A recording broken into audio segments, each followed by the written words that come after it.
My name is Christina Lisi. I'm the Leaders in Innovation Fellowship Community Manager, and I'll be your host for today.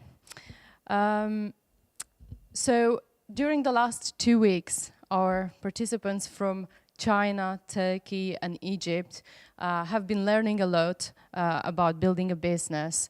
They've improved their hard skills and soft skills. They learned about mindfulness, about pitching and presentation skills. They met some inspiring entrepreneurs, former LIF alumni, and entrepreneurs from UK and other countries. Their mentors have been working with them closely to help bring closer to market their innovations and help them put their ideas into the hands of people that actually need them. And today is when you put all that together into 3 minutes of breathtaking pitches. And as I mentioned, we've been running this program across 16 countries in the world, and we've had other 4 rounds of fellows just like you, in the same situation like you today, anxious and nervous about their pitch. And they were watching you online. So after this, you will be welcome to our global community of over 900 fellows.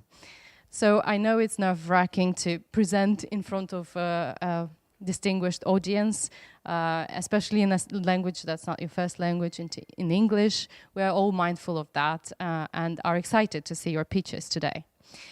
Before we start, I'd like to introduce the panel of distinguished judges. The panel includes fellows of the Royal Academy, Norman Apsley and Rod Smallwood. We also have here experts, investors, supporters of entrepreneurs, angel investors. They all will play a role today, a role of a tough investor you need to convince, or a corporate CEO that you will need to convince to either license your innovation or maybe put money towards it, and so on. So they will be tough on you, but hopefully very helpful. So do make sure to impress our panel. So I'd like you to introduce yourself to the audience in the order of head judge, Norman. Good morning, everyone. Yes, I'm Norman Apsley, and I'm one of the fellows of the Academy. And this is my home in London, if you like, so you're very welcome here today. You're engaged in a very difficult task, and I've never been an entrepreneur, and I'm hugely have become, if you like, late in life, I've learned that taking science through products and services to the world is the only way that you really make sense of it. So that's why we're very happy to support you. Enjoy the day. We'll be enjoying it too. And we're just as nervous as you are. Hello, everybody. I'm Sarah Turner. I have a background in technology, and particularly working in and around startups. I'm also an angel investor. I started investing about 8 or 9 years ago. I have a personal portfolio of about 14 businesses now. And 5 years ago, I started my own angel network called Angel Academy, because what I noticed when I went to all these amazing pitch events were there were no women in the room. And women in the UK now own half of the net wealth, so there was no reason why they weren't participating. Well, the reason wasn't financial. So Angel Academy is about engaging and mobilizing more women as angel investors. We're not women only, but most of our members are women. And we're investing in tech startups, so startups where IT is at the core of the innovation, and all the businesses we invest in have a female founder or co-founder. So then, again, not 100% owned by women, but we are leaning towards women in the founding team. Thank you. I'm Fatih Naragi. I work for a company called Newton Investment Management. I'm responsible for investments in the global technology sector. So if Sarah's at the angel and startup end, I'm at the other end where it's the large companies like Apple, Microsoft, Google, etc. I've been involved in the technology sector all my life. I'm an engineer by background, and I worked as an engineer. And I actually did have my own company at some point. and totally appreciate the challenges of growing a company and scaling and sort of getting the culture to work, etc. So I'm really looking forward to hearing everybody's pitches and wishing you all the best, because it's all very exciting. Thank you. I'm Rod Smallwood. I'm also a fellow of the Academy. I started working developing medical equipment in the health service nearly 50 years ago, when nobody had heard of the word innovate. And the ethos was that you gave away everything that you produced. So I could possibly have made quite a lot of money, but I didn't, because everything was given away. So it is, I think it is really good and positive to see that we now have opportunities for people to develop businesses from all these innovations. So I'm really looking forward to hearing what you all have to say to us today. Okay, thank you very much, judges. I'm sure all of the participants are excited to be able to pitch for you and maybe network with you at the breaks. So before we start, a few technical announcements or bits. Our timekeeper today is Laura Lane. She is there. Can you stand up and show the timekeeping notes? So she will show you when you will have 1 minute left, 30 seconds, and when you need to finish your pitch. And to be fair to everyone, please keep to your time, and we will interrupt you if need be. And also, please make sure that you go towards the end of the room when you're up next to get your lapel mic connected. And in terms of how we will proceed, each of the fellows will have 4 minutes for your pitch, and then, 3 minutes for your pitch, and then our judges will have 4 minutes to ask you questions, and maybe to give you advice if there's time for that. We will have a break halfway through the pitches, so after the first 7, and we will resume in the same room. And just to introduce an element of competitiveness, we will be selecting the best 3 pitches from Turkey, along with China and Egypt, which will be awarded this afternoon at the award ceremony at 4:30. So please do your best. Please show all that you've learned and what you can. And I'm really looking forward to hear your pitches. And we will start with our first participant, who is Levent, followed by Alper, yeah. Please proceed.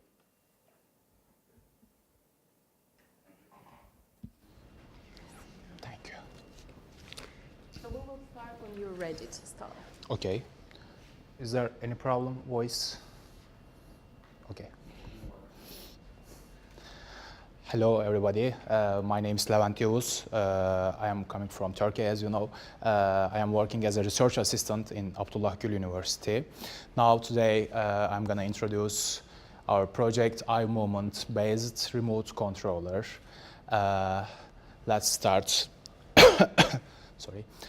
According to World Health Organization, there are too many paralyzed peoples, and almost 450,000 ALS patients exist in the world, as you know. And there are famous peoples, including, and we try to solve a problem with suffering people. There was a professor, and I will tell the story behind the idea. In our university, and she got a brain tumor, and she couldn't move. Also, she suffered from this illness. Their family tried to understand and communicate with her by using letters. They show letters to her, and she was blinking her eyes, and they tried to understand what she means. So we just want to solve this problem, because this is a huge problem, and the world suffers from this problem. This is a solution which we have developed. This device is a kind of headset. It's a wearable and connectable with every kind of electronic devices. And we don't need complex computing equipment, and it also works in darkness when we compare other competitors. Now these are 3 company. They try to sell their products for that patients. They use camera, and as you can see, their prices are so high. And as you can see, our cost is very low, and the price is almost $39. And potential patients are 1.2 million around the world, and our expectation is $2 million in a year. And also we have marketing opportunities. Especially this device can be used as engineering applications and educations as well in universities and R&D facilities. And so what we are asking for, we need partners, because we have already money. The Turkish government funded this project. So we need hospital trauma units, maybe patient advisory groups, ALS organizations as well.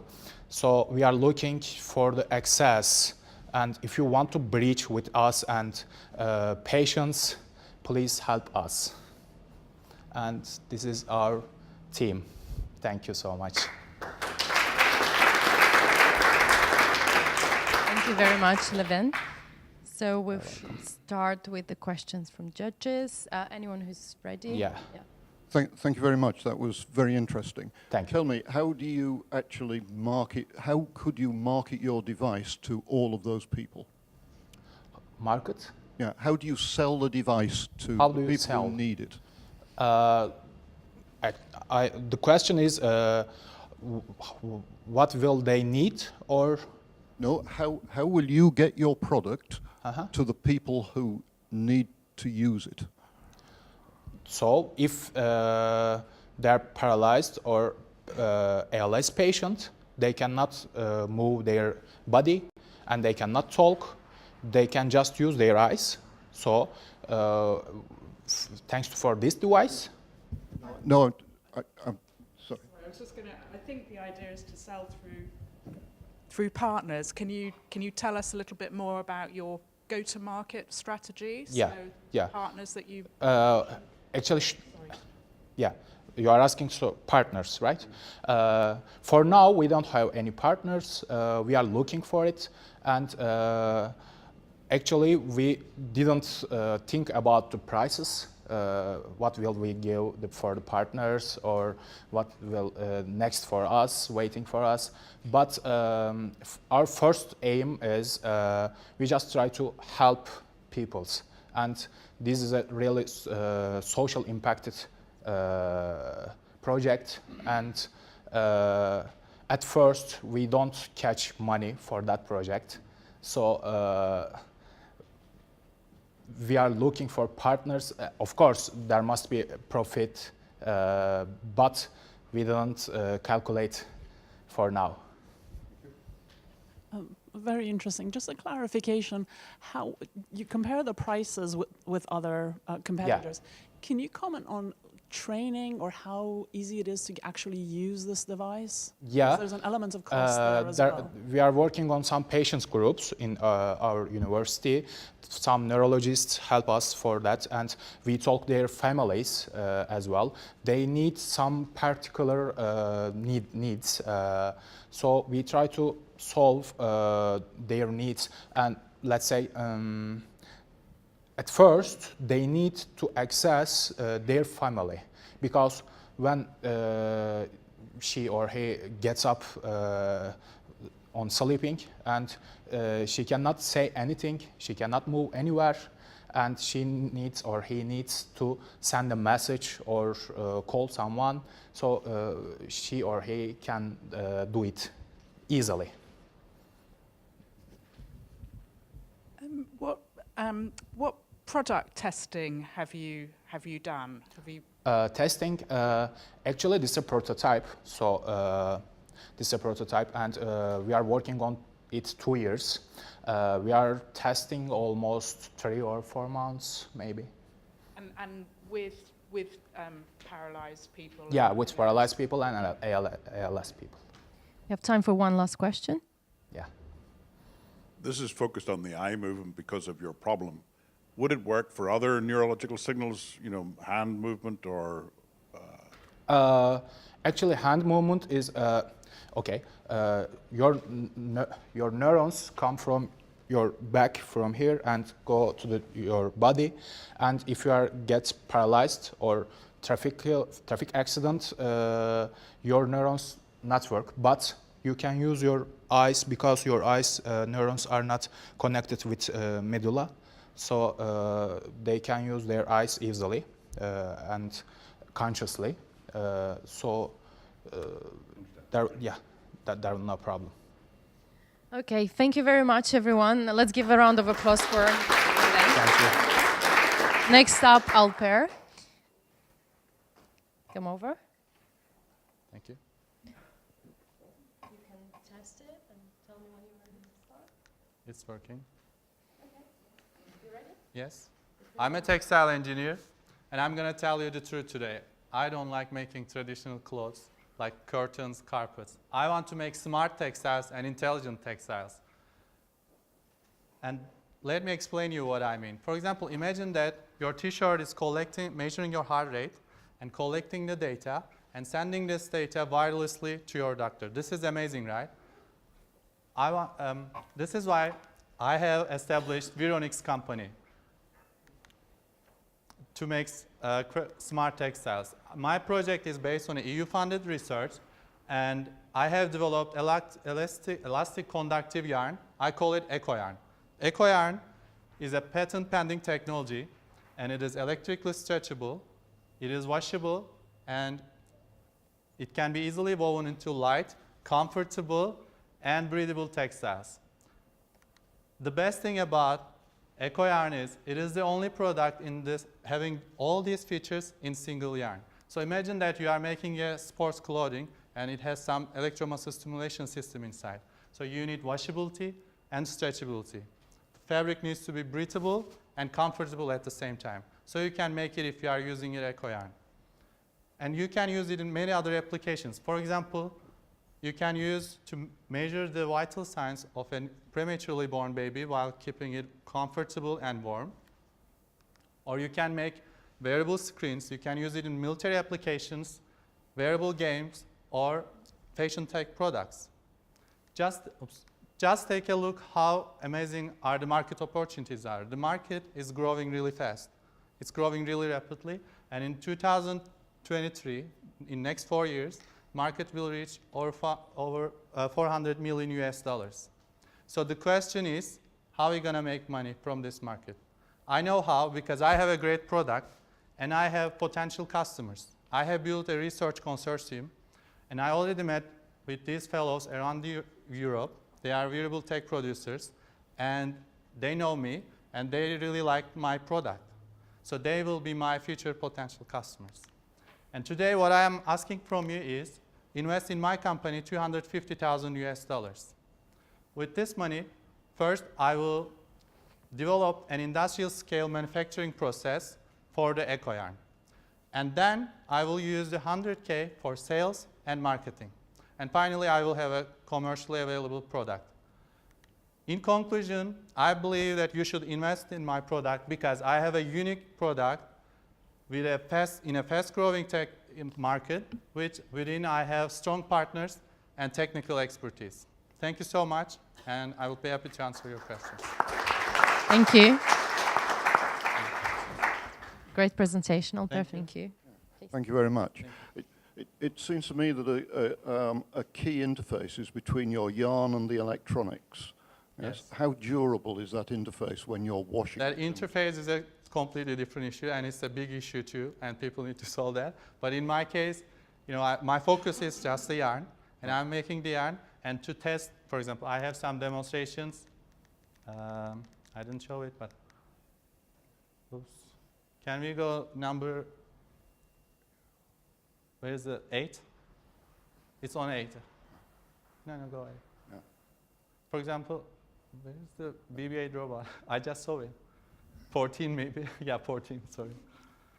So for example, here I'm using the yarn to wirelessly control the BB-8 robot from the Star Wars movie. So I'm touching the yarn, and the connection is I'm sealing those parts with silver paste, or I actually tie a wire. Because this yarn is stretchable, I can just tie it, and it's actually even better than the silver paste, because silver paste is very expensive, and when you stretch it, silver paste removes the material, but if you just tie it, that works. Okay, thank you. Thank you. Thank you, very interesting. Can you talk about the environmental impact if this material is sort of included in different clothes and is washed and et cetera? So what is the larger environmental impact? Thank you. Environmental impact, you mean in the sense of creating this, or like benefits of the environment? The possible Processes? the waste that it causes and the pollution potential and all of these aspects. I didn't mention that, but in order to make the yarn conductive, I'm synthesizing silver nanowires. And synthesizing silver nanowires, we are using an eco-friendly method. It's called polyol method, because there are other alternatives like graphene. You can use that, but you need to oxidize it. You oxidize it with a strong acids. So in that case, those are not really environmental friendly. So my production method is environmental friendly.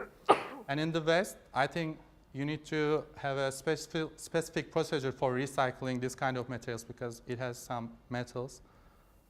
But I'm not in that stage. I hope I can reach that stage one day. It's very interesting. Thank you. You mentioned several potential application areas. Do you have what's going to be the easiest to address? The easiest thing for me is just selling the yarn, because you see there are other people, maybe slide 5. There are people doing different things with this yarn. For example, I have one lady from Netherlands. She's interested on fashion, creating some fashion tech products, and she can do it. So right now, I'm not going to make sensors using the yarn or technical products using the yarn. First, I want to make it industrially available, and then I want to sell the yarn. But as a future plan, this yarn is conductive and the surface is insulating layer. So if I twist 2 yarns together, then I will have a sensor. So that will be my future direction, using the yarn as a sensors. Yes, thanks very much. I enjoyed your presentation, and I like the fact that you've got partners using it. But what about competitors? Wearables is a big thing in the world. Yes. And you haven't said much about that. Yes. There are, of course, conductive yarn producers, but the challenge was making it stretchable. And this is why when you look at the market potential, it's currently very small, because no one can making stretchable and washable and breathable yarn right now. So if you want me to compare the price, of course my price is going to be a little bit higher than the regular conductive yarns, because they are not stretchable. If you put them in the regular weaving machine, we apply some stress, and that stress breaks the yarn, breaks the conductivity. But in my case, as I just told you, can just tie it, because this is a lycra. It feels like a lycra, but it's electrically conductive. Great. Thank you very much. Let's give a round of applause for Alper. Well done. Okay, next up, Muzaffer, followed by Seda.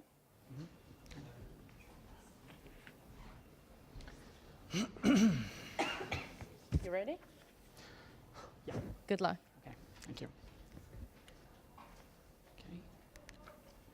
Good morning, everyone. Imagine being a busy working mother of 2 young children, and you wake up every morning with your feet burning, or just feeling as though you're walking on a bed of nails. You would feel this way if you were a diabetic, and the symptoms that you're experiencing are an example of what is referred to as diabetic neuropathy. Diabetic neuropathy afflicts currently at least half of all diabetics worldwide. It certainly afflicts most of the working class diabetics, which currently exceed over 300 million worldwide. I'm Muzaffer Kanaan. I've been working on this problem for the past 2 years. I have recently founded a company by the name of Sanotech to develop a wearable device that could help these sorts of people who have to live with the complications of diabetes manage the symptoms of diabetic neuropathy in a wearable, easy-to-use fashion. Now, when you try to use the non-drug alternatives, I should say, for diabetic neuropathy, what you come up with is something called electrotherapy, also referred to as TENS therapy. But the problem with this is that you have to deal with this kind of a scenario where you have to be either in a clinical environment or at home in order to be able to use the device. So it becomes very cumbersome to use. So the solution we have developed for this problem is a specially designed smart insole that goes inside your shoe that you can wear and can control via a mobile app that will enable you to use the device wherever you may be it a crowded public transportation vehicle, at home, at work, wherever. Okay? It's all patent pending technology. We have a PCT application filed for it. Now, the market opportunity is pretty broad. We're talking about close to $1 billion market with very high patient growth on a regional basis, unfortunately, especially in the Middle East. Our customer segments are quite broad. We have end customers, hospitals, as well as medical device manufacturers that we can be working with potentially. And we have a team that is very experienced both on the hardware and software aspect as well as in the medical part of the project, basically. We have secured seed capital funding from Tubitak. We're in the process of developing a clinical prototype with plans to go through first customership in the second to third quarter of next year. Thank you very much. And basically, our ask is to is basically know-how support, but especially on the regulatory as well as the product certification approval phase, as well as mentor support to formulate our go-to-market strategy. Thank you very much.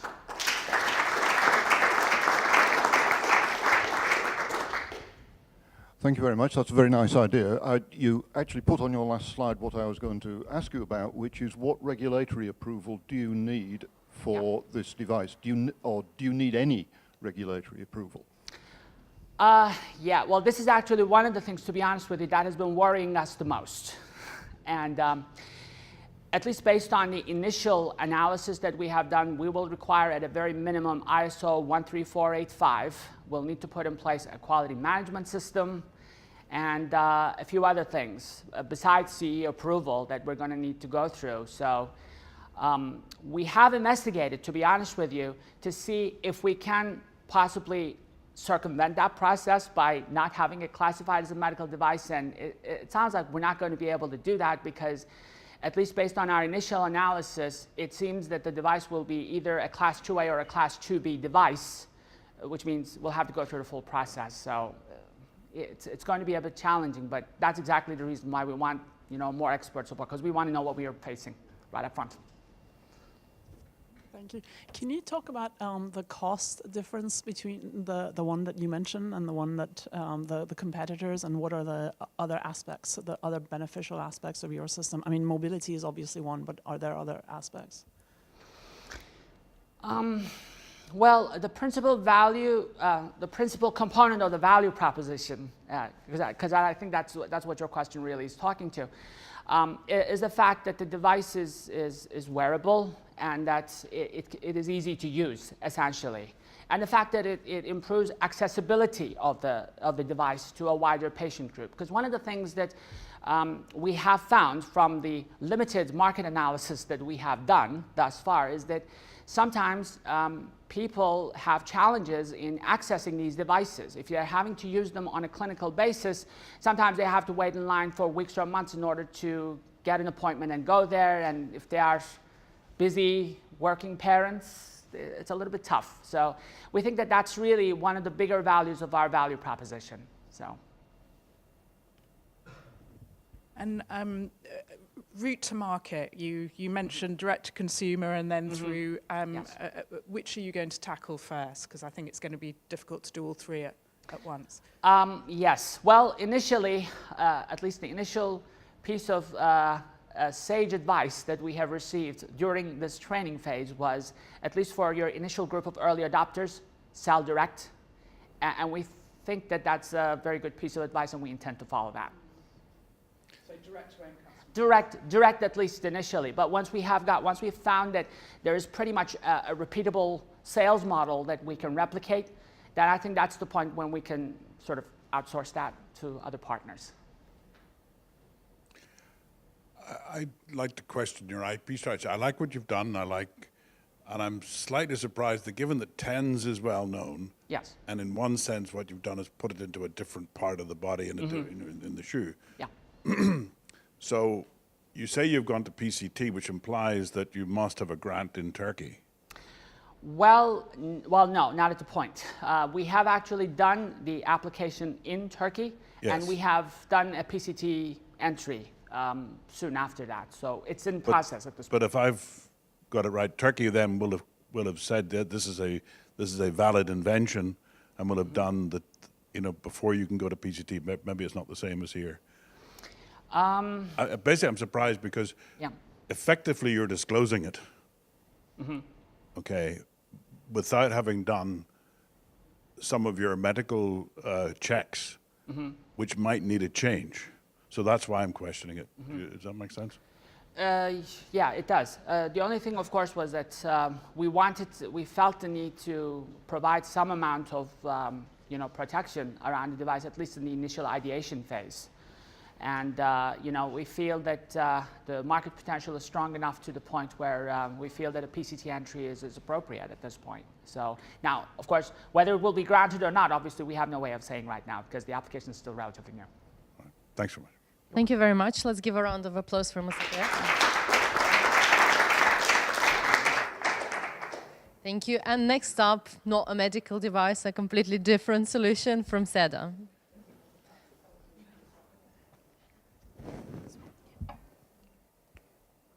You ready? Yes. Your time starts now. Hello, my name is Seda Tolun. Making good investment decisions in financial markets is not easy at all.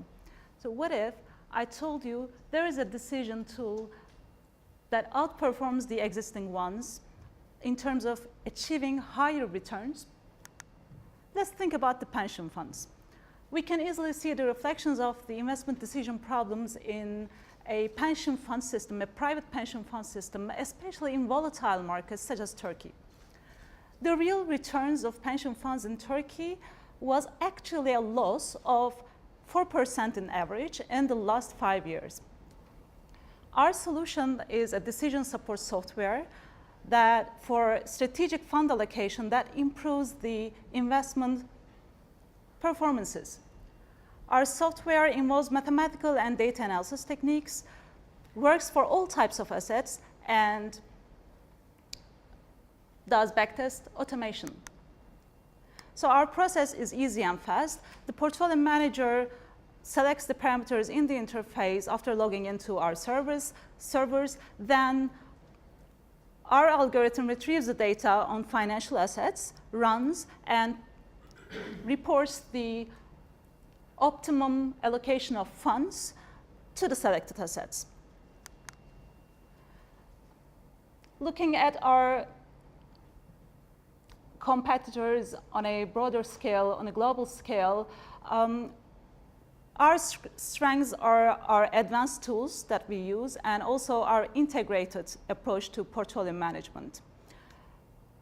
As opposed to our competitors, we are servicing to portfolio management companies. The domestic investment market is $34 billion, and we are, in the first 2 years, we are targeting the pension funds and then aiming to access the investment funds market. So our business model, and we have a prospective client, a bank in Turkey, and we are working closely together with them, and we are actually getting better results compared to the mainstream optimization models. And our business model is based on the report sales.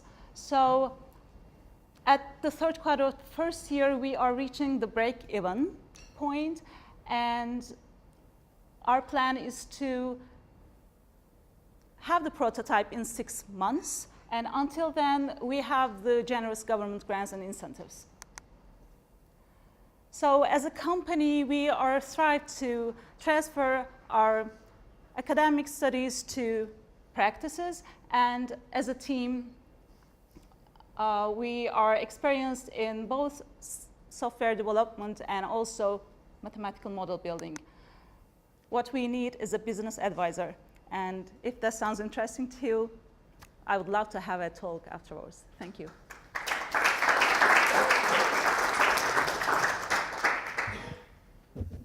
Thank you very much.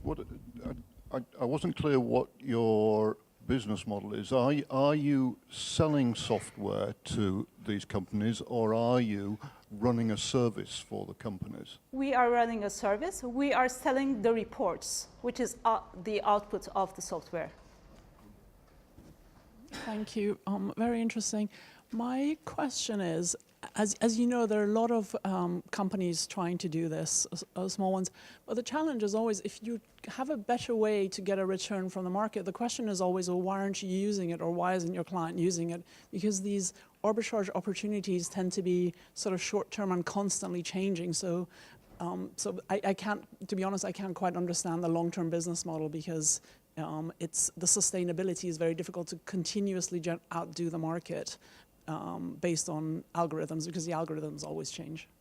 The algorithms always change, and we are first aiming the pension funds, because they're long-term investments actually. And in Turkey, this is a really great problem, because the average return is a loss actually. So that's a real problem, and the customers are leaving the private pension system because of this fact, and then the market cannot expand. Okay, so this is a problem also for the portfolio management companies, of course. And we are first targeting those pension funds, and then once we stabilize and making our algorithm more robust, let's say, we are aiming to access the investment funds as well. But we are using really state-of-the-art mathematical techniques and data analysis techniques, and also we have some spatial techniques, state-of-the-art techniques from electrical engineering and so on, so that we are trying to incorporate to our system, and we get good results so far. Yeah. Can you tell us a little bit more about your trial partner and what they need to provide as part of the arrangement, and what you're providing to them? For the business advisor? For the bank that you're working Yeah. with, if you talk a little bit about the trial. Okay, so so far we have this prospective client. That's one of the leading banks in Turkey, and they provide us with their data. So we first went them and talked to them and showed our first results, and then they asked us to do the same thing with the data they provided. Okay, and we have been working with them with the data they provide, and as well as the data that we retrieve from the market as well. And we are actually getting really good results compared to the mainstream models, optimization models that are actually used in the market, because it's basically currently done in-house right now. Okay, thank you. Yeah.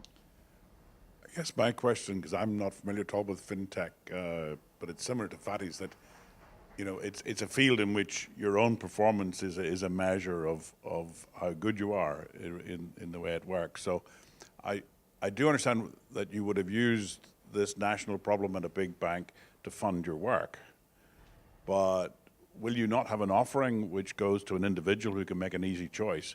Because it'll be very hard for them to switch to your system.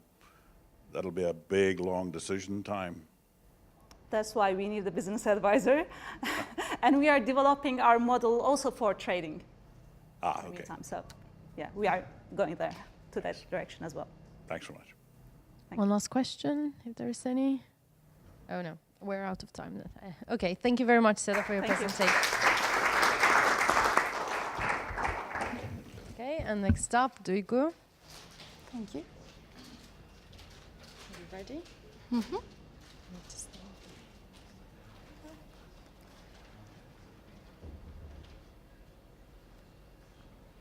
Okay. Your time starts now.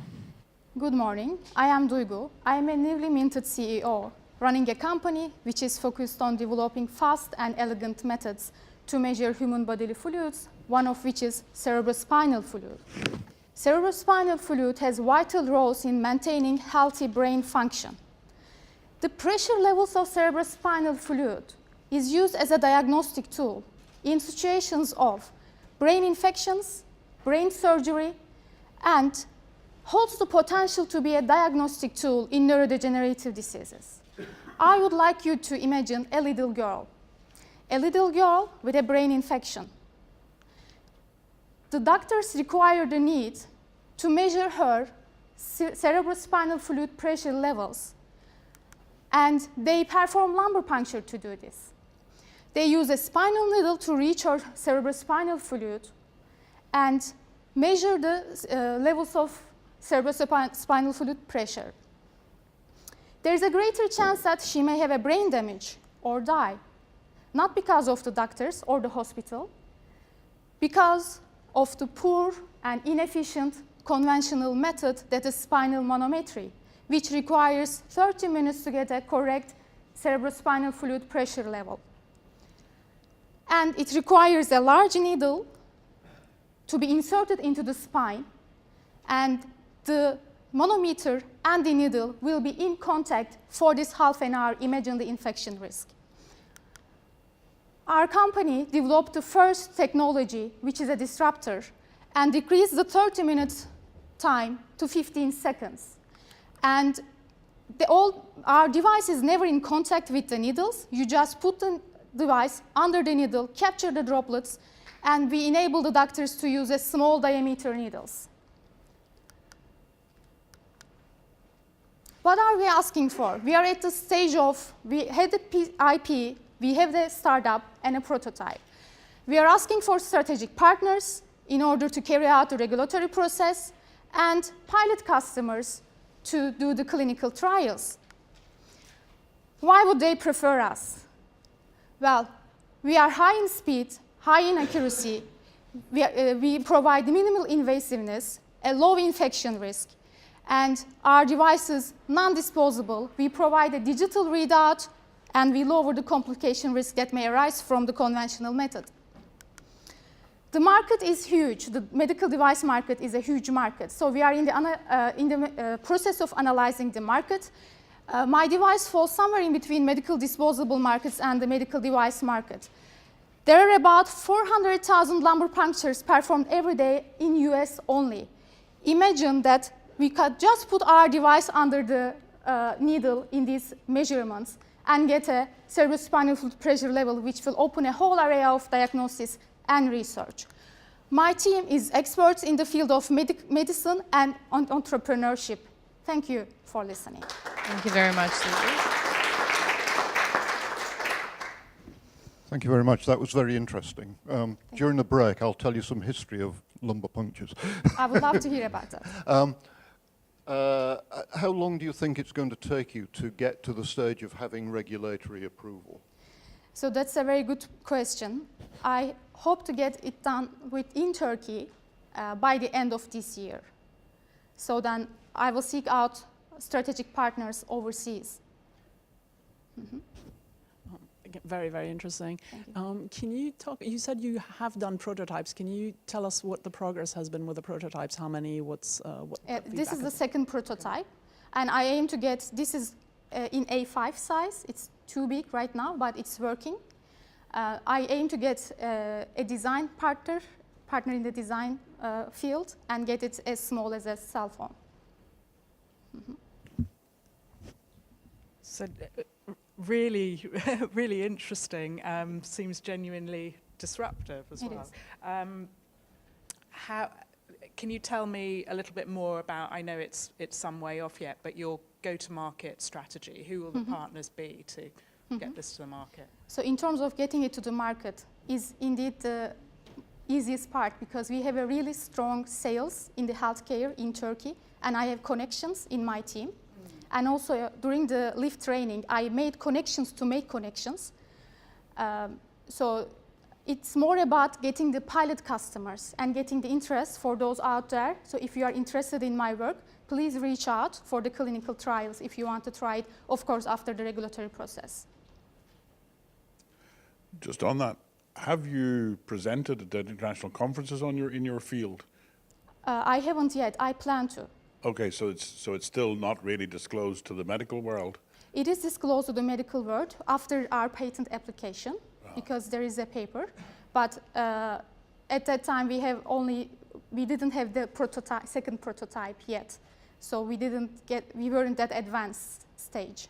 And is your idea that you or your colleagues in Turkey should make the devices for the whole world, or will you allow others to participate in that for the medical benefit? The second choice would be the case. But what happens is I want the product to be really in good shape to present. That's why I didn't present it at the national conference. It has to be in really good shape because it's a disruptor. I can't just go with something that is okay because there is nothing that resembles it in the market. It has to look good, so I need design partners.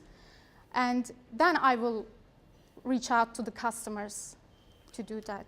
Does it answer your question? Well, it does, but it's a tricky decision to keep because once people know that you can do it, then others may look and may go faster. But I have the IP. Well, that's a moot point, you see. Why? Why? Because you have to take it to the market to really have the IP. Okay, the IP is just not something you can put on the shelf. Yes. But if somebody else finds a way of measuring the pressure, they can say, well, that's... I have the IP for the innovation is within the capturing the droplets. It has nothing to do with sensor or anything. Yes, I know, but what you've shown is that you have shown there are other ways to do this. And that's the other enough. ways to do this is also patented by me. No, but that's enough for others to look.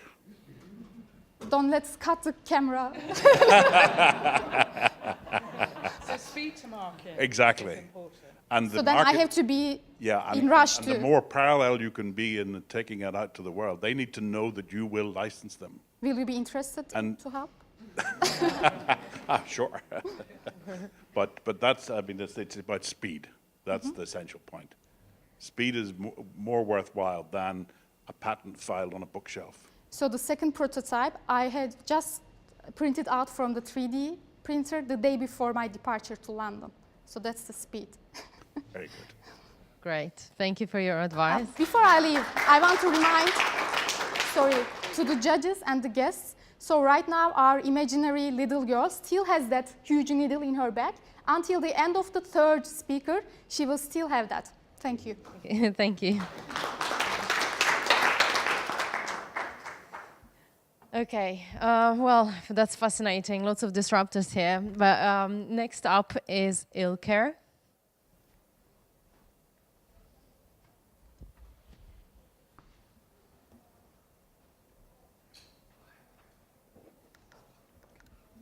You ready?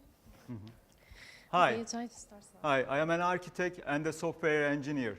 Today, I will introduce you a game-changing technology in the architecture field. It's Archidynamics, the future of the architectural software for sustainable built environments. Today, we know that half of the global energy consumption is due to the buildings. And nearly half of this amount is due to the mechanical ventilation systems. As architects, we have to design our buildings environmentally friendly.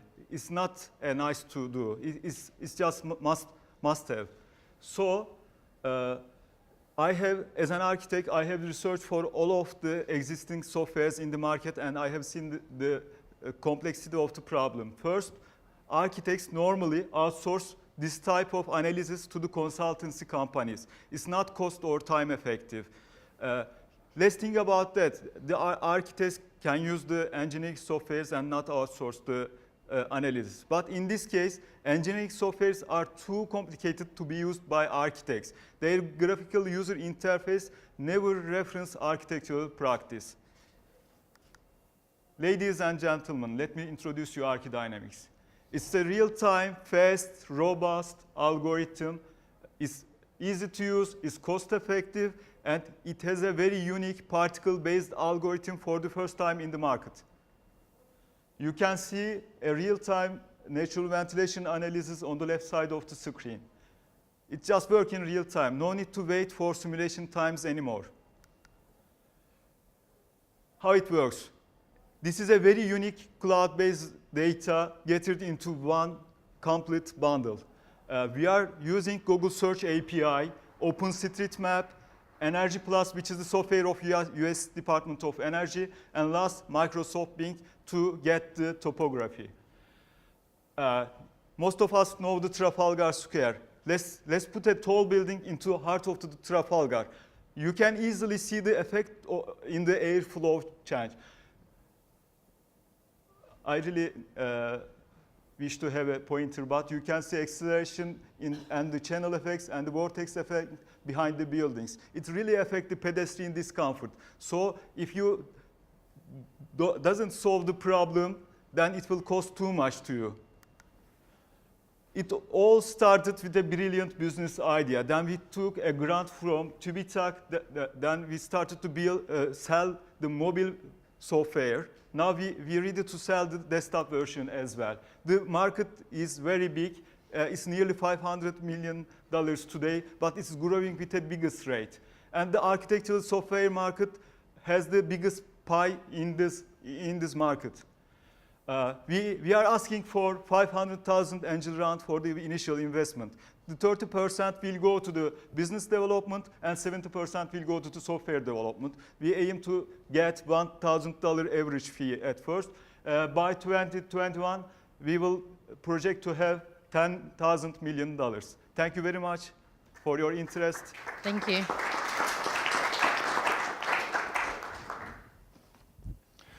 Thank you very much. How do you convince that the architectural firms, for instance, that you want to sell to, that what you're doing is actually better than what's already on the market? Yeah, you know that this computational fluid dynamics softwares are very complicated to be used by architects. As an architect, I have really had this problem before. So I have decided to develop Archidynamics, because it directly references the architectural practice. So the architects in the market definitely will choose my software, because otherwise they will pay too much cost to the consultancy companies, and it will cost them time and money.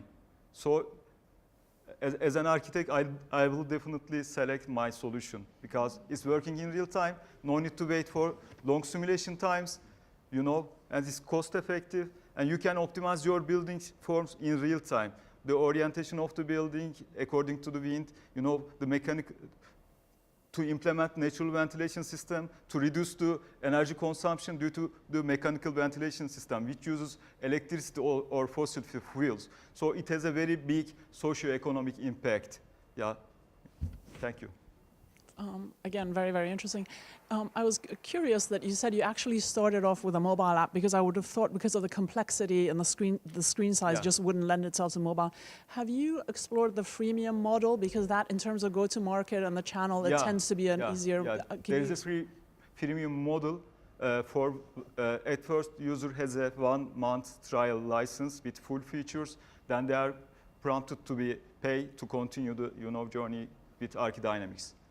Yeah, the mobile version has been used from Japan to UK to Canada. It is sold more than 10,000 units in App Store and also in Google Play Store. I have a prototype in the mobile. I can show you if you desire after, you know. Great, thank you. Yeah, it has an augmented reality feature as well in the mobile. Thank you. So you're talking about the apps. You've sold lots of units of apps. Yeah. And what's the pricing on that? And are you hoping to convert those customers to the full yeah, you know, it was $100 US dollars, but it began to start with compete with the desktop version. So I just take it back from the market. Now I am only continuing with the standalone version, the desktop version. So, however, it had a very big success. So the brand value is very high and it's popular in the market. Most of the architects know about the software, but I really need to distribute it to the blue chip companies in the UK like Norman Foster Architects And I think if they use the software, it will be a very big reference for me to expand my market, let's say to the Asia Pacific or to the European countries. Thank you for your question. Just a quick, and I think it's a development of Rod's question. I think it's all very well, and I think it's interesting you started it from the point of view of making money. Yeah.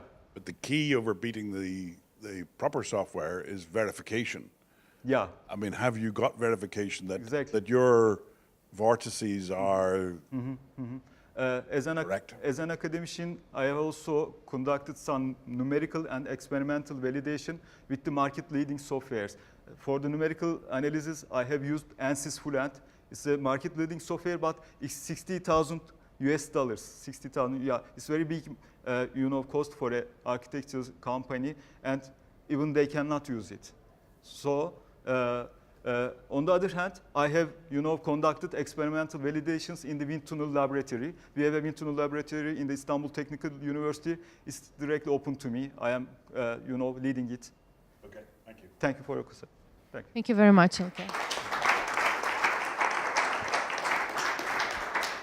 So we've got one more participant, Kutay, who's very eager to start. And then we'll have a short break afterwards, so bear with us. Okay, good morning, everybody. My name is Kutay. I am the founder of Opsentia, not Oxentia. And we are developing sensors and software for smart city applications. In this aspect, I'm going to focus on the air quality monitoring system. So just 3 days ago, there was a news on the Telegraph stating that air pollution and smoking kill the same amount of people in United Kingdom. And this is not actually a local problem. It is actually a global challenge. If we look at the World Health Organization data, it's reported that 92% of the world's population breathe dirty air. And because of that, more than 3 million deaths occur per year. So this is actually a huge, significant problem. And currently, there are bulky big stations, as you see in this picture, like the size of a car. They are expensive, and they only provide local measurement. Mid-sized cities usually have 3 or 4 of them. What is our solution? We would like to increase the spatial resolution and provide accurate, portable, low-cost air quality maps by using sensors and cloud computing. So what is our workflow? We are going to work with municipalities and governments. We are going to install our sensor box on the buses. Why buses? Because they already travel around the city. We can collect data from them. This data will be transmitted to the cloud computing and analyzed, and we are going to obtain the high spatial resolution pollution map. So that if this road is dangerous for you and for your kids, you can avoid going that route. Governments and municipalities are actually mandated. They have to monitor the quality of the air. And also, people want to live in green cities. They want to also know if the city is polluted or not. And the market is increasing actually in 2 years. In 3 years, it will reach to 5 billion. And if we can easily put 1% of the buses in the global bus fleet, it will reach to 1 million revenue. So we got seed funding. We are about to obtain an early prototype. In 6 months, we will have, after another 6 months, we will have a pre-commercial prototype. And after another 6 period, we are going to have the product. Our team, she's my boss, also wife, software developer. I am expert on sensors, and I have another colleague on the optics. What we are asked for, we ask for mentorship.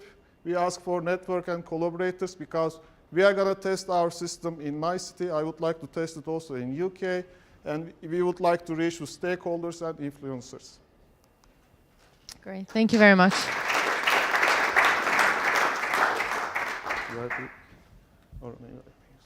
Thank you very much. I'm not sure who is going to purchase your sensors. I'm not sure what are you expecting municipal authorities, for instance, to do it, or who are you selling to? the municipalities and the government at the beginning. We want to sell them because, as I said, like in European Union, there are the regulations. So the cities have certain limits for the air quality, and the municipalities or some transportation departments are responsible to monitor and lower the pollution limits. So we would like to first work with them, but also personal consumers are also interested in these type of devices because they would want to know where is the air pollution, how can I avoid that pollution. Just to clarify, is your business model selling the box, or are there alternative things you're considering? Because as you know, selling boxes generally is a not a sustainable business model. We are also planning to do giving a service for the software and analyzing the data. Maybe we may give the box free and sell the data. That might be also another option. So there are two options actually. And what's the competitor landscape like? You mentioned the big boxes, but are there other mobile sensors? Yes, there are actually. There are other mobile. Actually, many people are interested, since it's a global challenge, many people are interested in developing this type of sensor stuff. And I know that there are many of them right now trying to develop their solution. They all have unique advantages and disadvantages. Ours is, as I said, we are aiming for to get the high spatial resolution. That would be the biggest advantage. That if we can provide it, that feature on real time, that will be a sort of advantage compared to the other systems. Yes, I think this is a very genuine problem that you have identified and are working on. But I have the same question as the last speaker, verification. The actual particles and the degree of damage depends on which particles. Yes. And the large sensors are about making sure that you're seeing a diesel fragment versus a they dust particle. are Can you do the same? 2.5 micron particles actually interested, people are usually. And we are using an optical sensor actually. The bigger particles, they are filtered by your nose. 2.5 micron particles, they can go to your lung. And even smaller particles, 1 micron, they can directly go to your bloodstream if they are smaller than 1 micron. So for this project, we are developing our system for 2.5, but we are expert on the optics and the sensor development. We can modify it and detect for smaller particles also. Is that what you? Well, I was also meaning the chemical nature of the particle. For the PM measurements, chemical measurements are not part of it, but you can put chemical sensors on the same sensor box. PM is mixture of solid and liquid particles. The name is given from the physical dimensions, not the chemical composition. All right, thank you. Okay, thank you very much. Time flies. We've been here for an hour. We've heard 7 great ideas, tackling issues that are global in their nature, and hopefully the solutions will address those in near future. So we've heard a few medical solutions or devices to help people with diabetes, help people that need to go through painful procedures to test the pressure in their spinal fluids. We've heard about devices to help people with that are paralyzed.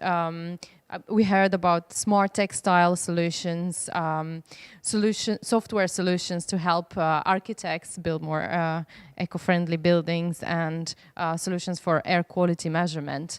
Let's give a round of applause to everyone who's been presenting so far. We will have now a short break until 11. We can have a few refreshments, chat with our judges, and we'll reconvene here at 11 to start the rest of the presentations. Thank you.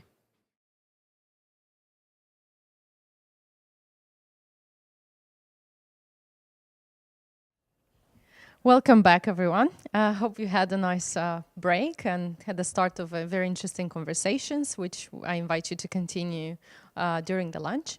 So now we'll start with the second part of the pitches from Turkey, and I'm very excited to hear all of them. There's 6 fellows that will continue in the next hour or so. And the first one is Levent. Levent, I invite you to come forward.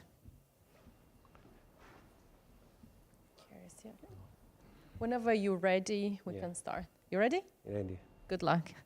Hello everyone. I am Levent Gönültaş. My invention is an innovative, ideal and universal conformity index software algorithm. It will be used in radiation oncology clinics for radiotherapy of cancer. My invention is used the evaluation tool to choose the best treatment plan, and also the optimization tool to create the best treatment plan. Existing conformity index algorithms give false result. Due to this problem, tumor control decreases recurrent in the tumor volume, increases complication of filter tissue, increases secondary cancer risk, increases. Existing conformity index is not universally applicable. Existing conformity index do not determine a region of unconformity. We have provide a unique conformity index software algorithm and unconformity index software algorithm for this problem. Conformity index is measure how well radiation volume and tumor volume overlapping. Unconformity index algorithm measure the size and region of unconformity. You see example calculation for with my prototype. Thanks to unique conformity index algorithm software, tumor control increases, therefore recurrent decreases, secondary cancer risk decreases, complication decreases. It is universally applicable, and also region of unconformity is detected with the USA underdose and USA overdose algorithms. Benefits to radiotherapy companies, the more money and the new product development. Universal radiotherapy R&D to enter in the short-term conformity index market, in the medium-term dosimetry market, in the long-term to enter treatment planning system market. There is a prototype of my product. I have take a patent. I want to take patent, and I want to commercialize our product.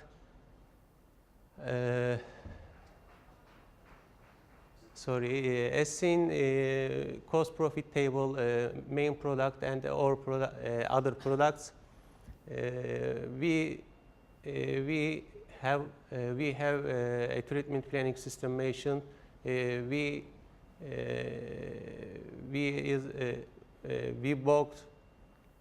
have bought it for $200,000. We request $200,000 to the investment to support for operational cost and the fee of intellectual property and staff payment. Thank you. Thank you very much, Levent. It's a very important issue. Thank you for tackling it. And as to remind everyone that the participants are pitching in the second language, so it's a challenge, it's a huge challenge, and we all realize that. So in this situation, well, Muzaffer, can you help us with translation for the questions and answers? So your universal conformity index is an add-on to existing treatment planning software? Yeah. Yeah? Yeah. And there are lots of treatment planning software packages. Is the interface between your index and the treatment planning software a problem, or is it universally applicable to all treatment planning packages? Yeah.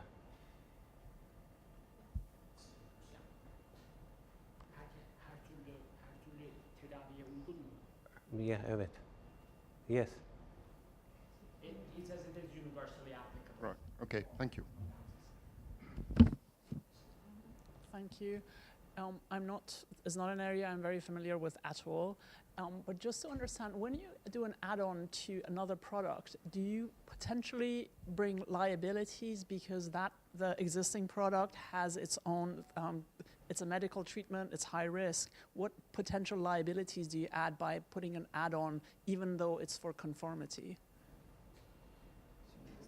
Şimdi burada söylemeye çalıştığı şey, yani bir ürünün yanında geldiği için, ona bir eklenti olarak geldiği için, yani buradaki ne tür şeyler, ne tür hukuki anlamda sıkıntılar çıkabilir acaba? Çünkü belli bir garanti veriyor ya firma şeyden.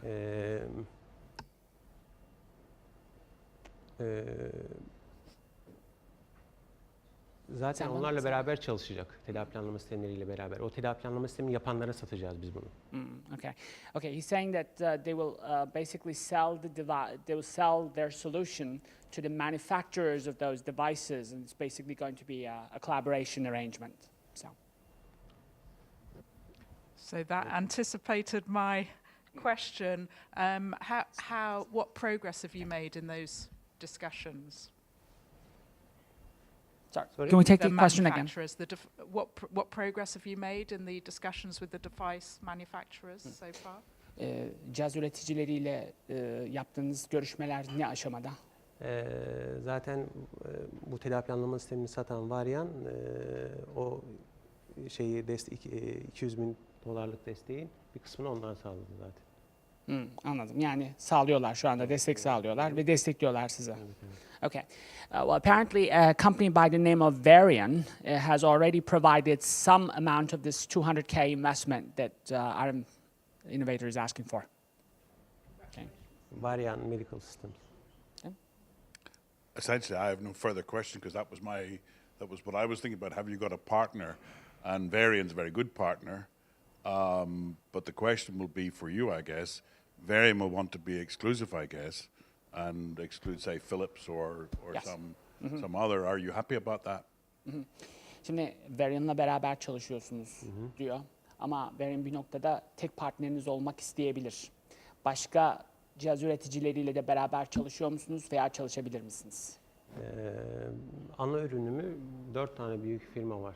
Varian, Elekta, Accurate Tomoterapi, Conformity Index algoritmasını hepsini. Diğer hepsinde olması gerekiyor. Hepsine satabilir misiniz? Evet. Well, in principle, they can actually work with all the device manufacturers who have conformity index as part of their product mix. Thank you. Okay, I think that's all the time we had. Thank you very much. Thank you, Levent. Thank you. Okay, next up, Ramazan. Thank you. Whenever you're ready, we can start.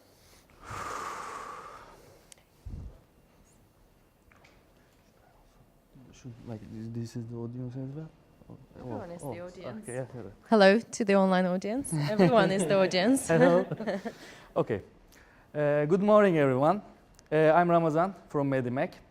And so, how would you feel if you lose one of your leg? Today, I would like to focus on this, basically. And if you would lose one of your leg, then you would have an option varying from very basic prosthesis to a very high-end one.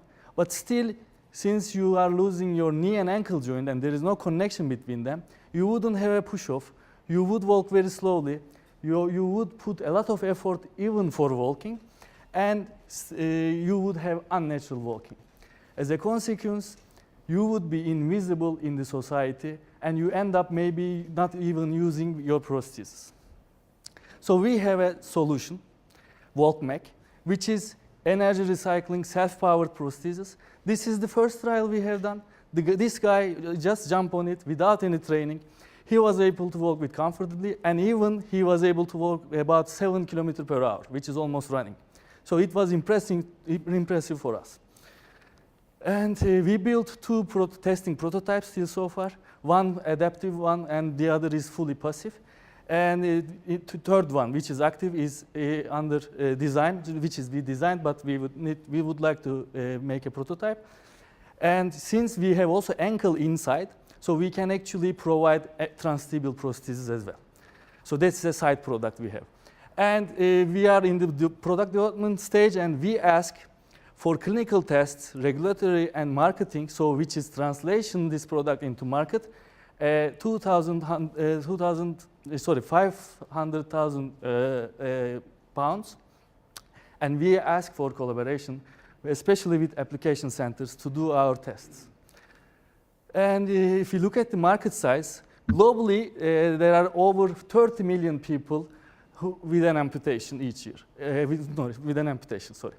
And 5 to 15% of the population can only access to an assistive device, so which is very sad.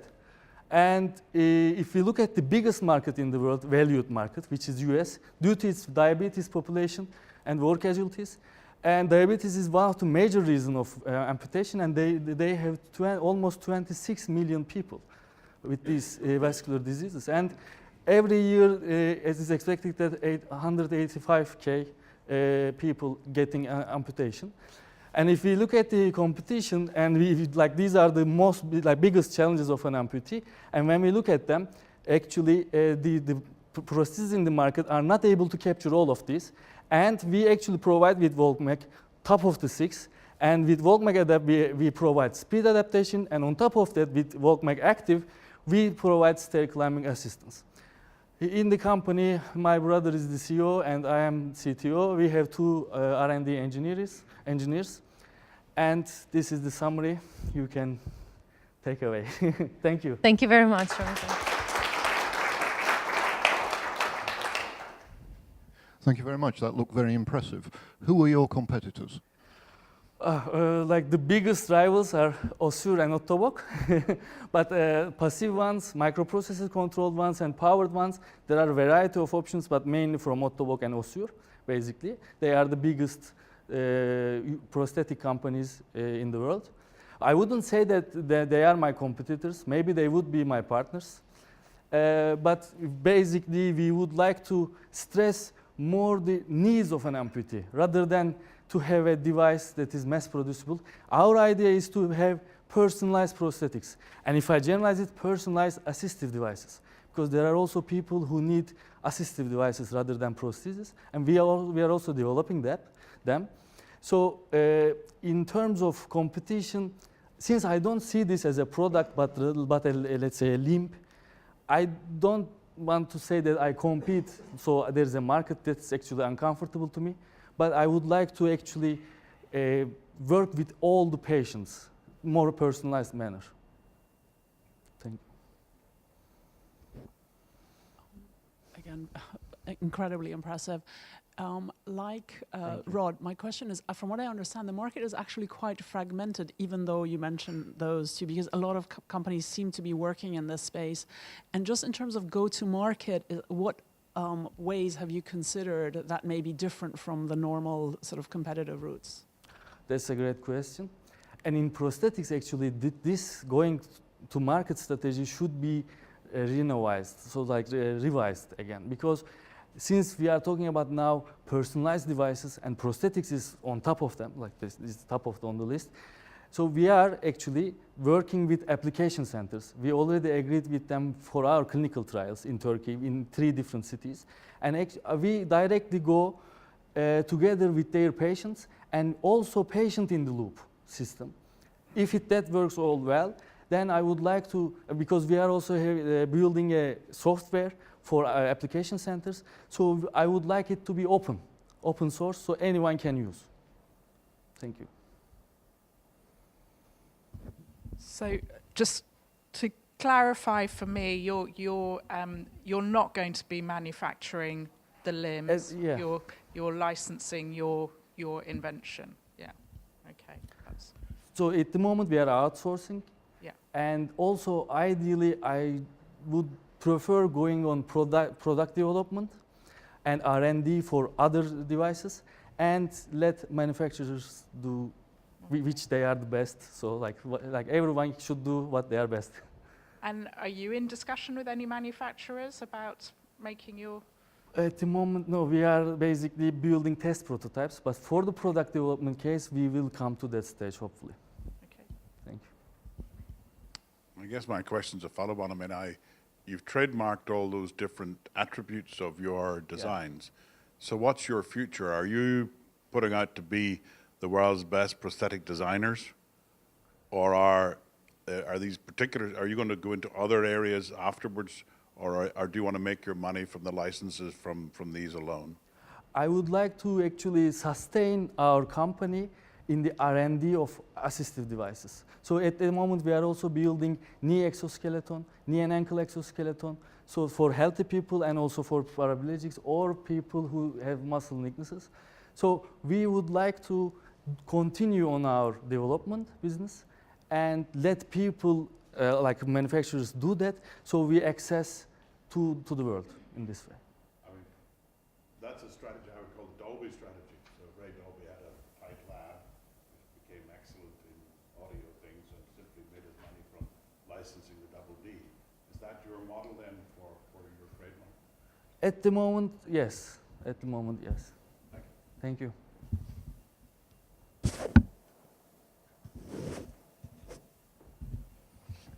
Okay. Thank you very much. Thank you. Next up, Sefer.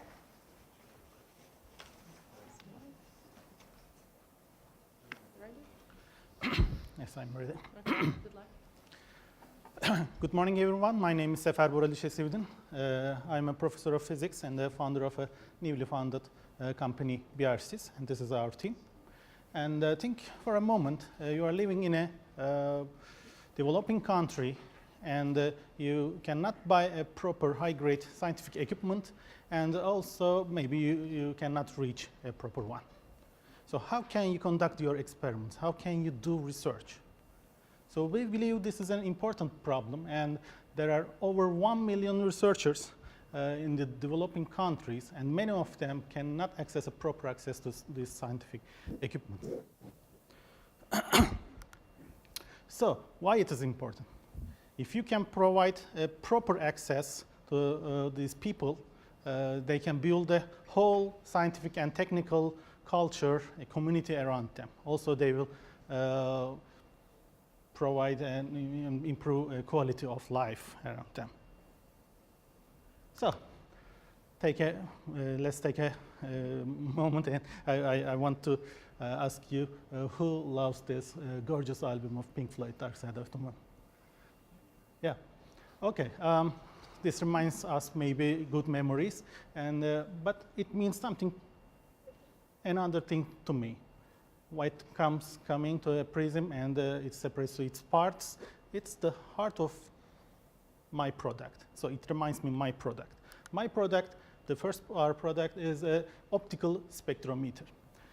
Believe me, it has many applications, from biological measurements to thin film measurements. So what's the difference? We want to build a plastic spectrometer, but coupled with a in situ calibration software. So it will be portable, multifunctional, and so with the self-calibrating property, it will have low maintenance. So we have a preliminary prototype here, and it's a very small thing. Okay, we are now building the prototype, and you know, software developing is a continuous process, and we have also a working software. And the next step will be we want to sell firstly with B2B channel in Turkey. And the important thing in the future, we want to engage with the development agencies. So the ask is we secured the first year. We want to secure our second development year. And also we need connections with the development agencies. Thank you for listening.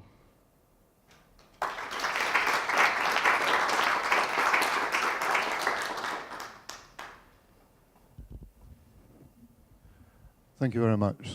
So how do you convince the buyers that your cheap spectrometer is as good as the lab instruments they've already got? Yes, the problem is we will use plastics, and the one problem there is using plastic spectrometer, the thermal expansion of the plastics. Because of that, we will using an in situ calibration method. Of course, there will be an ex situ. They can send us to calibrate it, but with in situ calibration, before each measurement, they can calibrate their spectrometer. And we are using a good sensor. It is already known sensor, so the measurement quality will be good. Thank you. Thank you. Again, interesting because it goes across the thematic of cheap, smaller devices replacing sort of industrial strength devices, but with the same functionality almost. Can you explain, are there any end markets which are particularly attractive where you can target where it's not even appropriate to have the more expensive device, so you can sort of enter the market some markets where disruptively, where again, it's green fields essentially? There are many spectrometers out there, and desktop spectrometers and USB spectrometers. And so there is a huge market. In total, addressable market is $17 billion US, I think, last year. And of course, our device will be suitable with most of them. For our research in Turkey, for Turkey, our obtainable market for Turkey only, nearly $10 million, like that. So not for only developing countries, we can also sell it to for other usage, of course. And who are likely to be your first customers in Turkey? Of course, universities and research centers, publicly funded research centers, and maybe breweries, or it can be used as a Raman spectrometer also with a probe, so we can sell it many different places, I think. Maybe not going to ask a fair question, but it seems to me all scientists like to have their own equipment, and that's part of but actual virtual labs and central places that have the large equipment and used by post. In the days when I used to do that kind of measurement in a power station, I didn't really need it in a couple of days. I could have sent a specimen away and had the answer back. Have you judged that model as in competition? You know? Yeah, I have problems with that model in my country because I want to set up my own experiment, and in those centers you cannot do that. They only say, just send your samples, we will measure it, and back. That's all. But if you have your own equipment, you can do many different experiments. That's the thing, I think. That's make me excitement. Because otherwise, just like blood measurement, just send the result and get the result, like that. I hear you, but I used to have a lot of scientists that had the equipment mostly in the cupboard because they liked owning it. Yes, covered, and they're not using it. Yeah. Yes. Okay, thanks. Okay, if there are no more questions, thank you very much. Thank you very much. Next up, Serdar. Thank you. Okay. Hi, I'm an orthodontist, and don't worry, I won't speak about sticking things to people. So I love how the digital technologies evolved our business. Digital dentistry is a new term for incorporating 3D simulations, virtual and augmented reality technologies into planning and application of dental treatments. Orthodontic treatment is a long journey. It takes several years. The long duration of the treatment is a pain for us for two main reasons. One, we have to pre-plan every single detail in a several year-long treatment. And two, the lack of visual data about the end result makes it very difficult for us to communicate with our patients about treatment planning. And this is one of the main reasons behind the patient dissatisfaction. Therefore, we designed a unique software algorithm which will use patients' personal 3D intraoral scanning data and will simulate orthodontic treatment mechanics.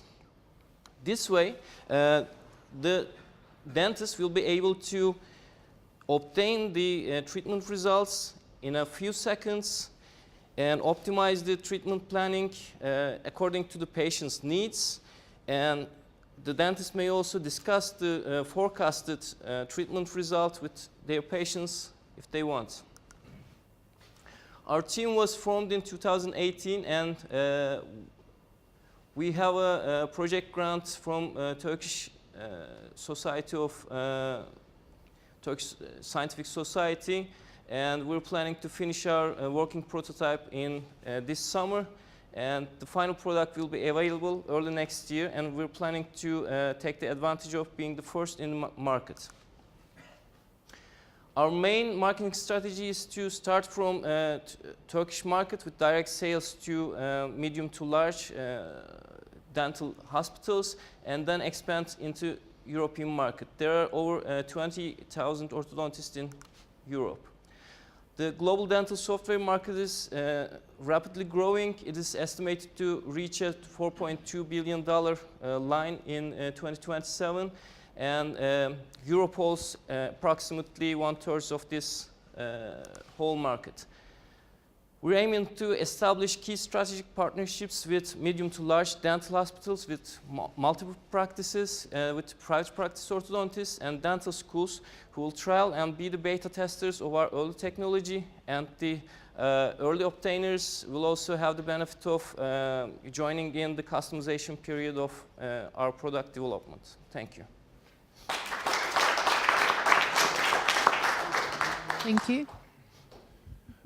Thank you very much. I now know what digital dentistry is. I've seen it on dentists and wondered what it was about. You need some data in order to inform your software. Exactly, yeah. How do you get the data? What's the route from the patient to the software? Okay, well, we didn't use in first-hand patient data. We use dental models. They are basically phantom teeth sticked into dental wax, and we try to move them. Then, as soon as we have the prototype, we will start a clinical trial and see the results and optimize the software according to this. Sorry, a supplementary one. So is there biomechanical information on the movement of the teeth, or is this just a visual representation of what might happen? It is biomechanical, yeah. Exactly, yeah. It is one of the main differences between similar products in the market. Thank you. Related to Rod's question, can you, I mean, there are existing companies like Align that have spent a lot of work actually collecting real patient data and using that real patient data to inform their models. So I struggle to understand how you, sort of given their lead already in the market and how much they have a land grab already, how you, what your differentiation is and how you this is great. Penetrate. You asked the Align software. So what they do is to give the patient data to a technician and then align the teeth. There is no biomechanical background of the thing.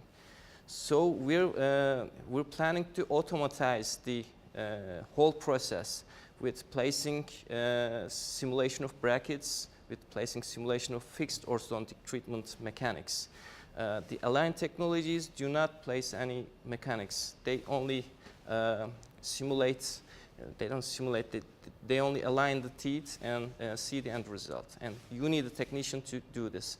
So we're planning to recreate the real information in the simulation, the information of biomechanical parts.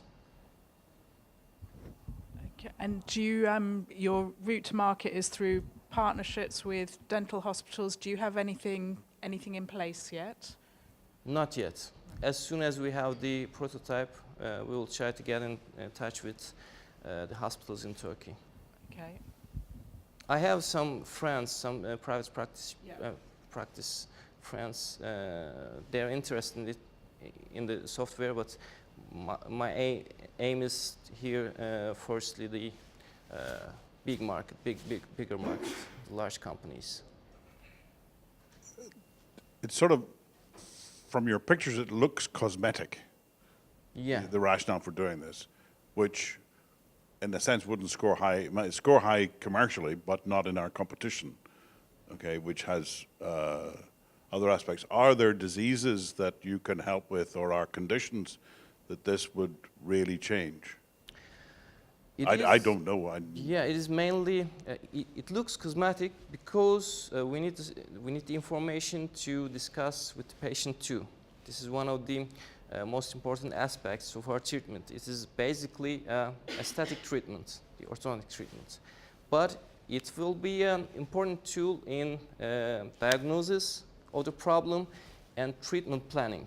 So the dentist who is using the software can try a lot of different treatment modalities and find the optimal treatment planning for the patients. So this enables less treatment time and more patient satisfaction. Okay. Thank you very much, Serdar. Next up, Ugur.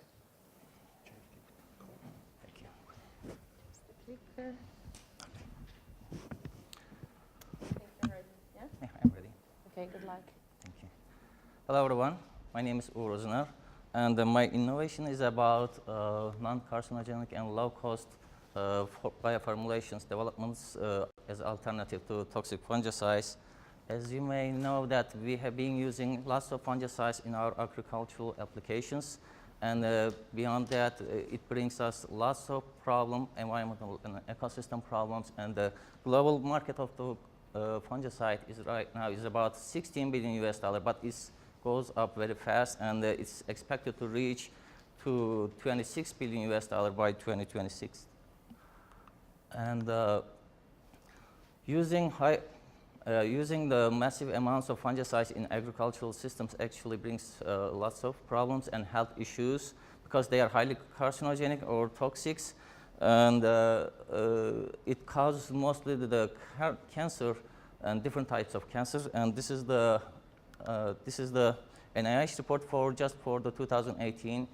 And I actually have lost last year 2 of my close relatives to the cancer as well. That's why I actually bring up to this innovation too.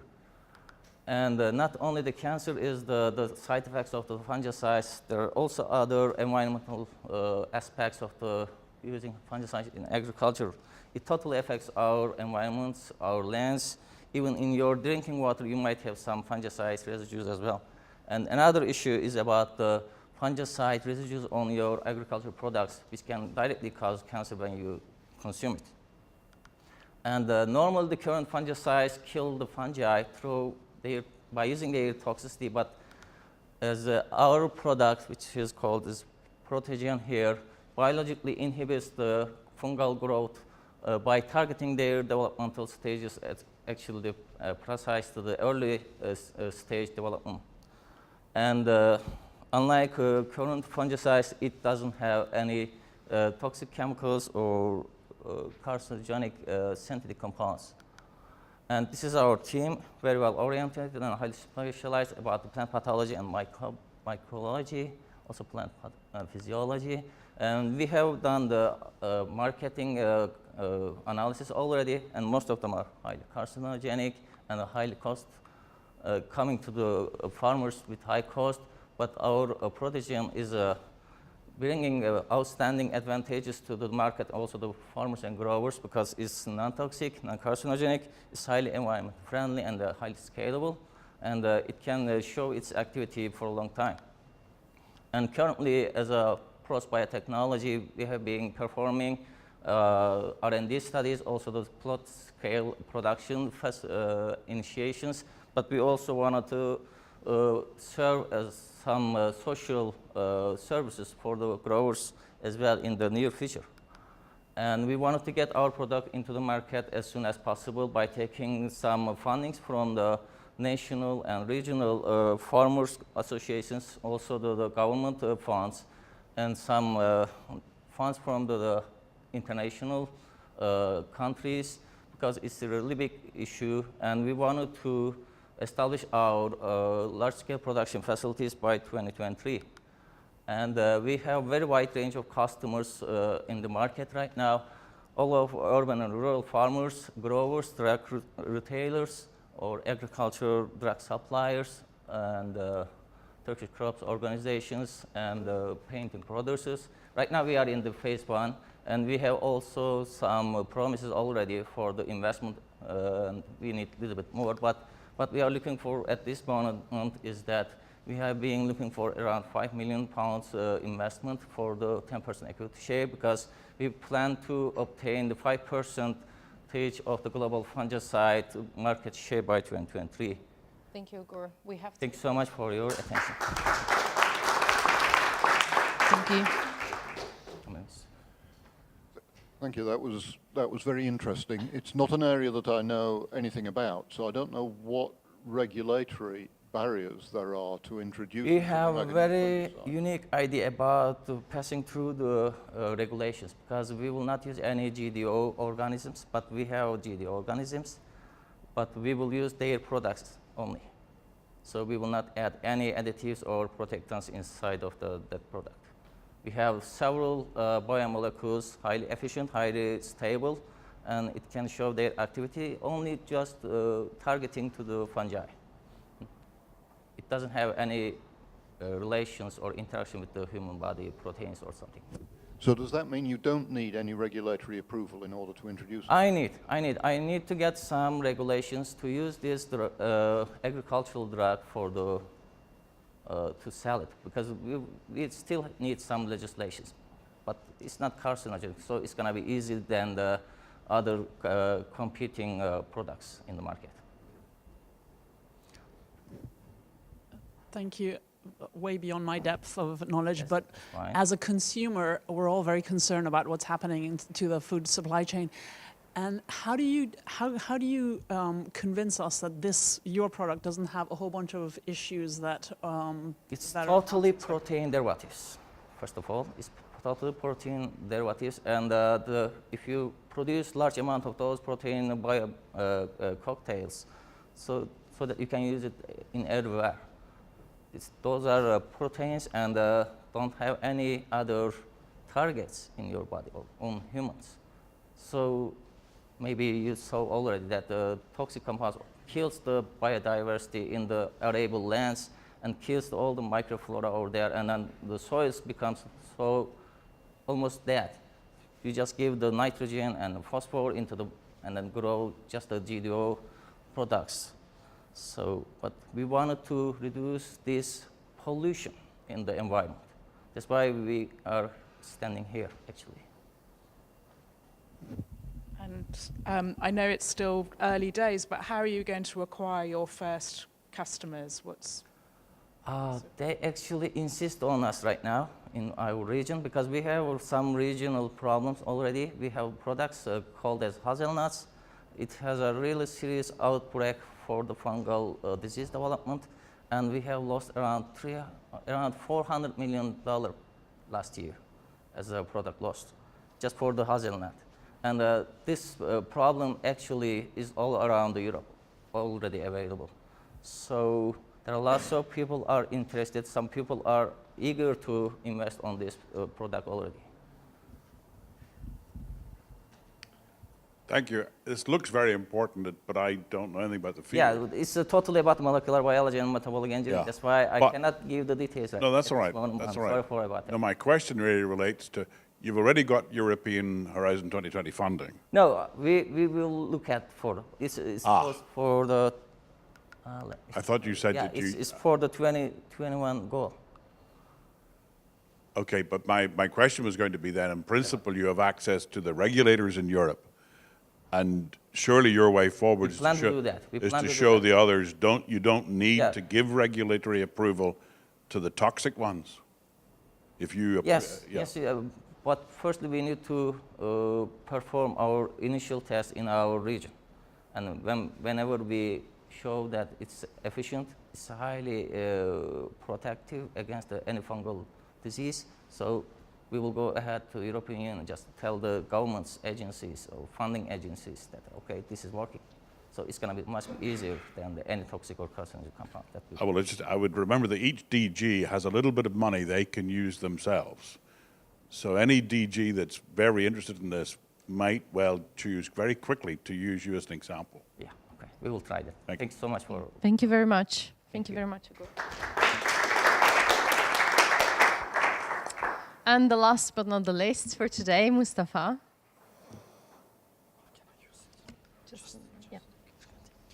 Okay, your time starts now. Okay.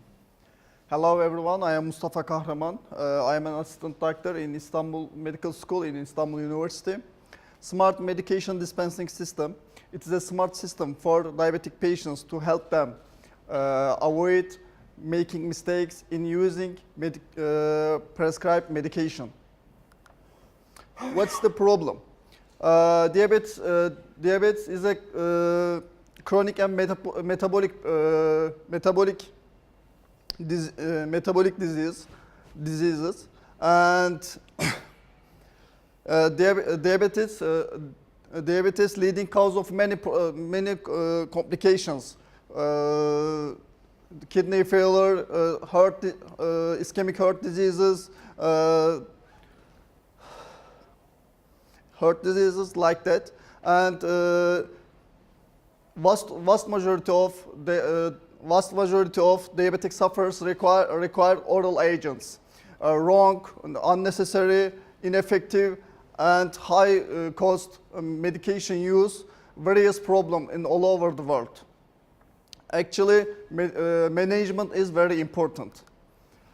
Medication dispenser is a main part of our system, and it stores 90 pills, never forget the dose, gives medicine on time, provides audible warnings, portable, connected to mobile applications also. And there is a diabetes scenario. Our smart system has medication dispenser, mobile applications, server, and data center. And it is processed also. Firstly, the general practitioner prescribe the medication to the patients. Secondly, patients uses medication with our system medication dispenser and mobile application in her home. Never miss a dose. If she miss a dose, or or artificial intelligence sends a message, and our health professionals send a report to the general practitioner. And the last part of the scenario, general practitioner evaluate the biochemical blood and urine test results with our report. Our team, we are 17 academicians, hardware team, software team, and healthcare team. And TÜBİTAK funded our projects 2 times. And we have 1 patent application, Turkish Patent Institute, and patent cooperation treaty. We have also medication dispenser. Whole system will be tested with 6 months clinic application, pilot application also. And the diabetes market is huge market. And in Turkey, 8.4 million people have diabetes. And thank you. Thank you very much. It's a lot to go through in 3 minutes, isn't it? Okay, shall we start? Yeah. Thank you very much, Ellie. I think there'd be a big market in yes, for dementia as well, yes. having seen the problems with parents. Who loads the dispenser? How do you make sure? Everybody needs the dispenser. We saw many patients in the hospital. Everybody needs a dispenser. Yeah, but you have to get the medicines into the dispenser. So Yes. you've got to put the right medicines in the right Right, medicines in yes, the yes, dispenser. yes. Who does that? Is Well, that done by the patient? Actually, in that topic, we have a patent application, and we can negotiate it later about it. Okay. You were rushed, so just to clarify, what is it that you're asking for here in your presentation? Is like, what is it that, you know, different people are saying they want different, some want money, some want cooperation. I just want to, just want to clarify, like, what is it that you're asking for? Right now, we have 2 potential investors in Turkey, and I want to present my project right now. So I wonder what the competitor landscape looks like, and not necessarily direct competitors, because I see a lot of apps and things being targeted at diabetes sufferers. It's a large market. So how do you grab their attention and your market share? In Turkey, the Ministry of Health support us because of they want to new companies from Turkey to compete with the universal companies. That's it. I'm just wondering whether you've got an app or something to test the idea, because again, I'm thinking my family, as many people forget their pills as forget to charge their telephone, to charge their phone. So if they don't charge your box. Charge your box, it is really important. And we have a new idea about it. And clinical trials achieving glucose targets and the treatment success and satisfaction levels of satisfaction will be compared 40 diabetes patient who use our system, our smart system, and don't use our system. Good. Thank you so much. Okay, thank you very much. You say don't talk about too much diabetes. I forget everything. Yeah, it's a nerve-wracking experience, but well done, everyone. Let's give a round of applause to all the participants. Did well. It's been great to hear all the variety of innovations coming from Turkey, and it's something positive to look forward to all the solutions that will tackle all different issues that people have around the world, including people with diabetes, people that need support or prosthetic limbs. We heard about software algorithms for cancer treatments, about portable spectrometers, about software that simulates orthodontic treatment, non-toxic fungicides, and smart medication dispensers. So it's been great to hear about all that variety of ideas. And I would like to invite now our distinguished panel of judges to share a few impressions and thoughts after hearing all the innovations from Turkey today. Who would like to start?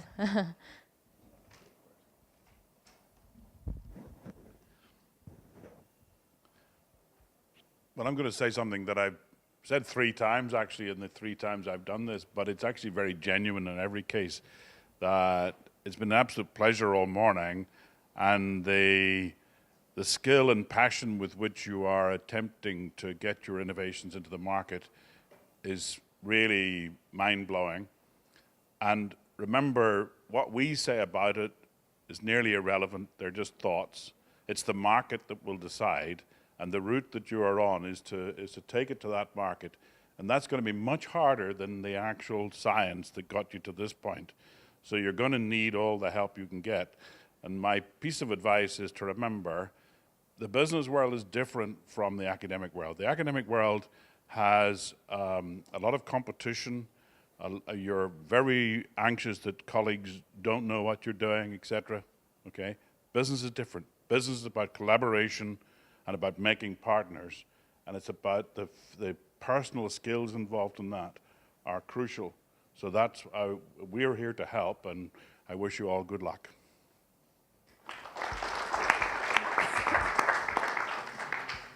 So thank you everyone. I think the caliber of your innovations is amazing. Really high quality. All of them very exciting.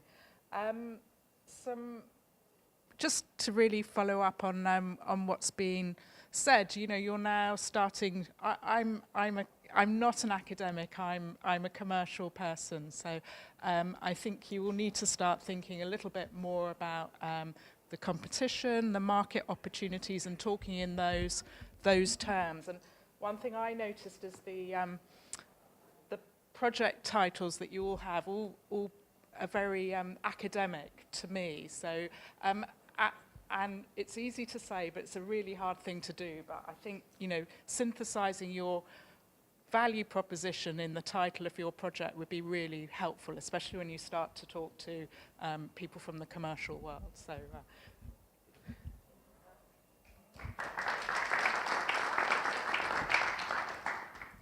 Thank you, and I'd like to echo exactly what Sarah said. And then as well, I mean, everyone's been so impressive, and what's fabulous is how each presentation, it's clear that you're leveraging the most leading edge innovations from across the world and building on it, and it's fabulous. As you all know, it's very important to have strong views of what you want to do, but at the same time, it's very important to be flexible. And life is always this sort of conflict. And it's not how many times that you hit obstacles, as they say, it's not how many times you fall that counts, it's how many times you get up. And I think it's really important to remember that all along, because I think all the projects are valuable on social, economic aspects, and hope you all do fabulously well. Thank you. Well, everybody said what I would like to say, apart from one thing that's been very obvious to me, developing devices both within the health service and then in universities, is there's a really difficult step from getting something to work really well in your local environment and then getting it to work everywhere else. When you're developing it, you have got all the expertise on making sure that that works and that the people you're working with can use it properly and everything else. If you move the same thing to another location, remote from you, it's bound to go wrong. And it will be very difficult for you to solve that problem. So actually trialing what you're doing in a wide range of environments is really important to success with that particular development. Thank you, Rod. Yeah. Thank you, judges, for your wise words and advice and encouragements for our cohort. Let's give a round of applause for our judges for giving their time and being with us here today. I'd also like to thank a few more people that made it possible, and a group important to highlight are your mentors that work closely with you to help you prepare for today, to help you sharpen your pitch and your think about your value proposition. Let's give a round of applause to all the mentors.